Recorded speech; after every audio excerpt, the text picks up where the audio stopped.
Hello YouTube, my name is Kurt, welcome to my channel. Most of the movies that I have on my channel are about CNC machines, CNC machining, or the products that we make on the machines. But today I wanted to do something different. About 10 years ago, before we got into the CNC business, I took over my dad's company. The main products he was making was pewter cast products. I have an example here of a small pewter vase that he did.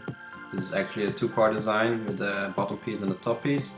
Soldered together, placed between two centerpieces on the lathe, and then just turn them on the lathe. You can clearly see it's a cast piece because of the much thicker wall thickness that we have compared to a spun technique. This is also semi-finished because it still needs to be polished, but it gives you an idea about the products that he was making. So this is a cast piece turned on the lathe. So I've seen a lot of movies on YouTube about the spun technique. I also have a friend in the States who is doing excellent work in this type of field, and I'll leave his website address in the description below.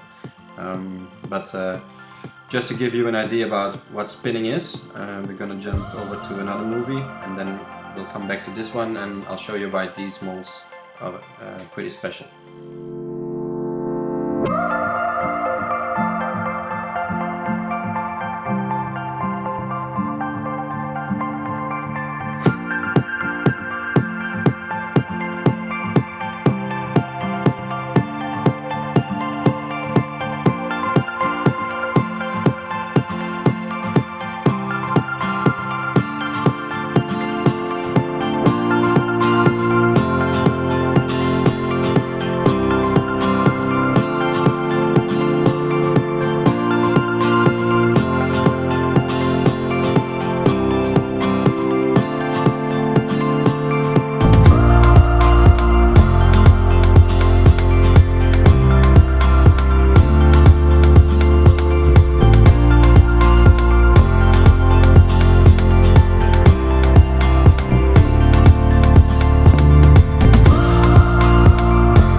So now you've seen what the spun technique means.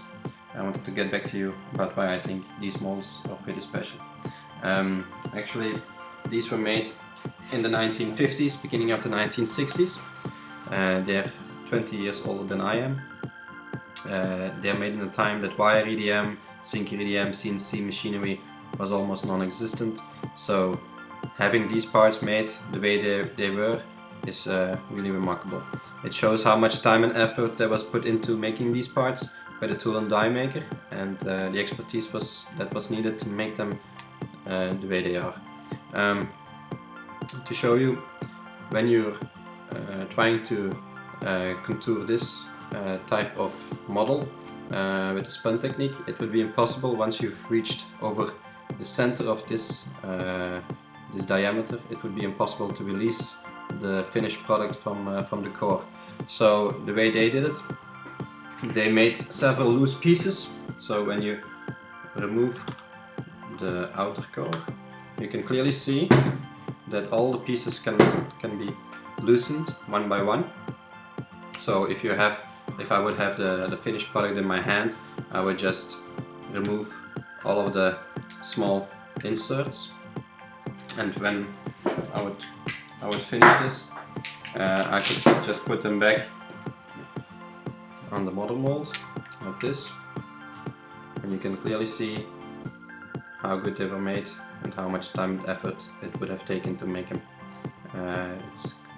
For me it's really remarkable they did this in the 1950s, and even now, if I had to do it on my CNC machines, it would be difficult to make. It wouldn't be impossible, but having no CNC machines, I think it would be very difficult to do this. To show you another piece, this is a more complex one.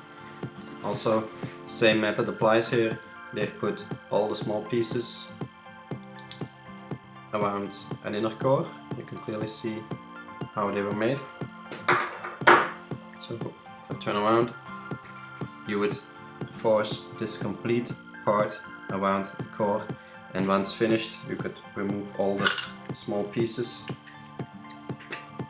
You'd be left with the mother core, and you could remove all the parts and then reassemble and do the next part. So I think this is pretty remarkable. If you have ever seen any products like this before, just let me know in the comments. I'm really looking forward to seeing what you think about these products, and if you're in the spun technique, maybe it can give you an idea about making a mold to do some complex parts. Or if you just want to subscribe, you can do so if you have not already done so, and please check out my other videos if you have the time. Thank you.